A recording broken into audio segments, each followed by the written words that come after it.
Este es el vídeo número 25.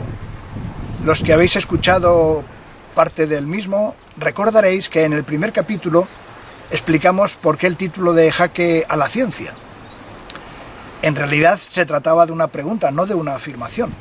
Pero a través de estos 24 vídeos, ya 25 con este que hemos hecho, hemos podido analizar algunos aspectos que lamentablemente han puesto en tela de juicio muchas de las cosas que la ciencia dice. Concretamente nos hemos centrado en lo que tiene que ver con la datación.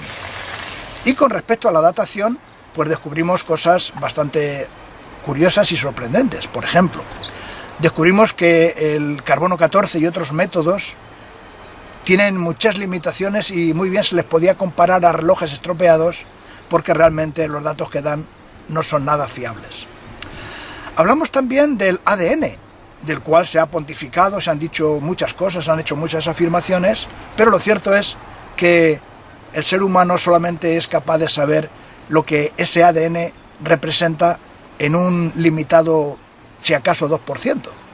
O sea, es más lo que no se sabe que lo que se sabe del ADN. Por lo tanto, también tiene muchas limitaciones en lo que tiene que ver con la datación. Y lo mismo podríamos decir con respecto a la apariencia de los antepasados. Pudimos ver, no imaginar, sino dicho por palabras de eminentes científicos, que con respecto a la apariencia de los antepasados, todo parece ser producto de la imaginación. Productos de artistas, que sin duda lo son, pero que a fin de cuentas lo que tratan de plasmar son ideas que se les han transmitido y ellos se limitan simplemente a recoger con su arte, con sus pinturas, lo que supuestamente fue la apariencia de los antepasados, pero que lamentablemente saben muy poco en lo que tiene que ver con la realidad. Bueno, pues en el último vídeo dejamos pendiente, digamos, una reflexión.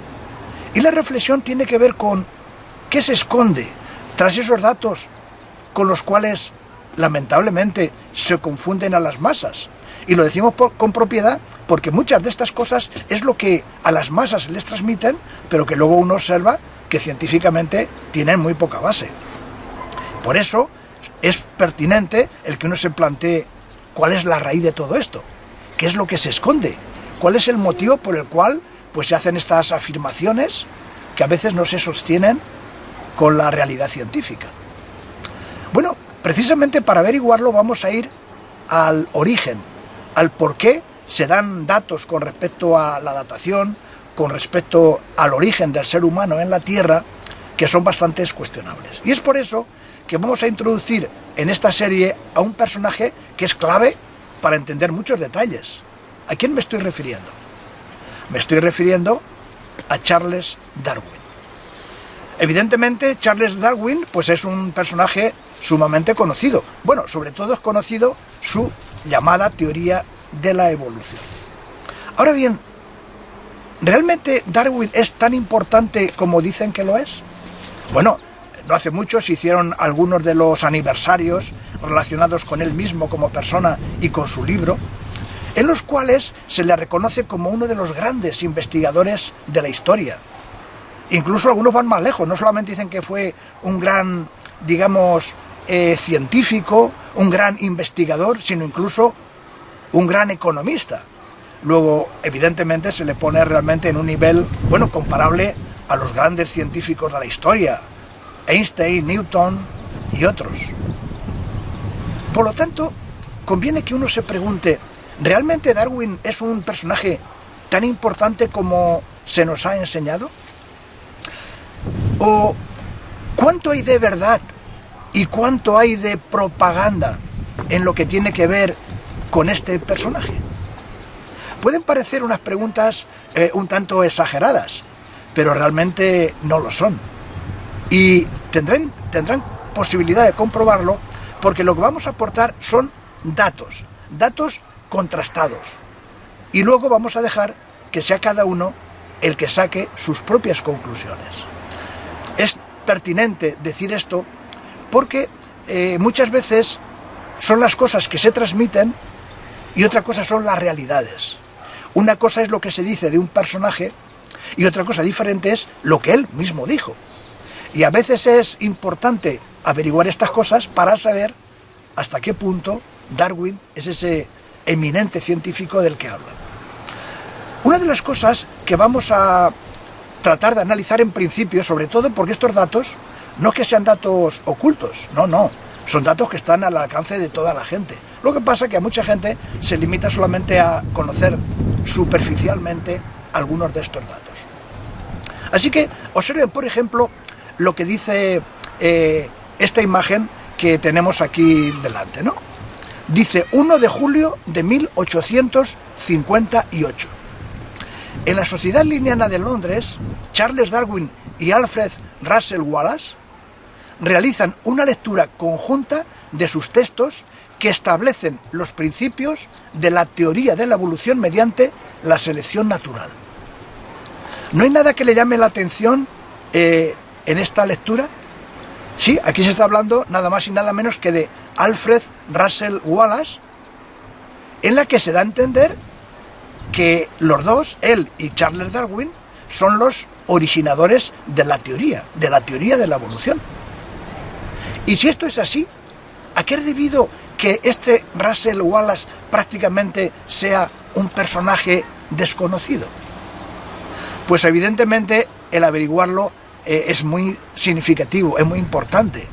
Ese tipo de preguntas son las que nos ayudan a entender el nivel científico de Darwin, entre otras cosas. Así que habrá el momento en que tratemos de saber por qué cuando se da a conocer por primera vez la teoría de la evolución, hay no un personaje tras ella, sino dos. El averiguarlo verán que será muy importante. Más importante todavía, podríamos decir que fue lo que se dijo cuando esta, digamos, teoría se dio a conocer.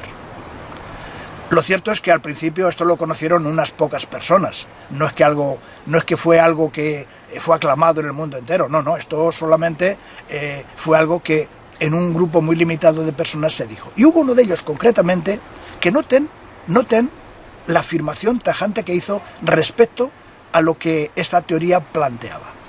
Dijo lo siguiente: todo lo que era nuevo allí era falso, y lo que era cierto era viejo. Dicho de otra manera, este hombre planteó lo siguiente: todo lo novedoso de la evolución es falso, y lo verdadero ya es cosa conocida. Eso es lo que vino a decir. ¿Y quién dijo esto? ¿Quién dijo esta frase? ¿Quién era este personaje? ¿Era un personaje irrelevante? ¿Alguien que tenía muy pocos conocimientos científicos? Bueno, realmente se trataba de Samuel Golding. Este hombre no era cualquier personaje. Era una persona muy reconocida. Él era no solamente un buen botánico, era un geólogo, era arqueólogo, era un científico, era además un científico que de alguna manera le interesaba o le gustaba pues divulgar su conocimiento. Así que este hombre, cuando dice aquello de todo lo novedoso sobre la evolución es falso y todo lo verdadero ya es cosa conocida, ¿realmente estaba basándose en especulaciones? ¿O en qué se basaba? Tendremos la oportunidad de comprobarlo. Y al comprobarlo, pues realmente nos daremos cuenta de una realidad, que no es lo mismo lo que dice una persona que lo que dicen que dijo. Es por eso que nada mejor que enfrentarnos a la realidad, enfrentarnos a lo que este hombre dijo, a lo que fue publicado, y una vez que sepamos lo que fue publicado, quizá podamos sacar conclusiones pertinentes. Por ejemplo, una de las cosas que nos va a hacer pensar, y que es muy significativa, es recordar el título mundialmente conocido en torno a Charles Darwin. ¿Cuál era el título? Bueno, eso cualquier persona lo sabe, ¿no? Estábamos hablando nada más y nada menos que del origen de las especies.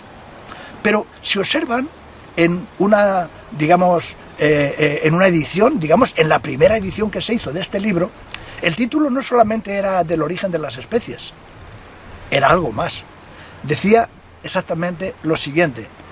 Aquí tenemos la oportunidad de ver pues la primera edición en inglés.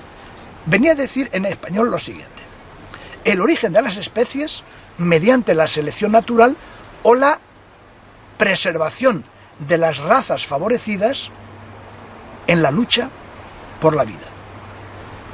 Y lo mismo podemos decir con respecto, ahora sí, en la edición en español. El título de la edición en español, El origen de las especies del que estamos hablando, pero añadía, por medio de la selección natural o la conservación de las razas favorecidas en la lucha por la existencia. ¿No le llama nada la atención este título? Porque aquí se habla de las razas favorecidas. ¿Realmente de qué estaba hablando Darwin? Y decimos estaba hablando porque esto fue lo que se mencionó en la primera edición. En la primera edición y en las 5 siguientes. En la sexta se le cambió el título. Simplemente El origen de las especies. Pero evidentemente, cuando aquí se está hablando de las razas favorecidas, pues esto evidentemente da mucho que pensar.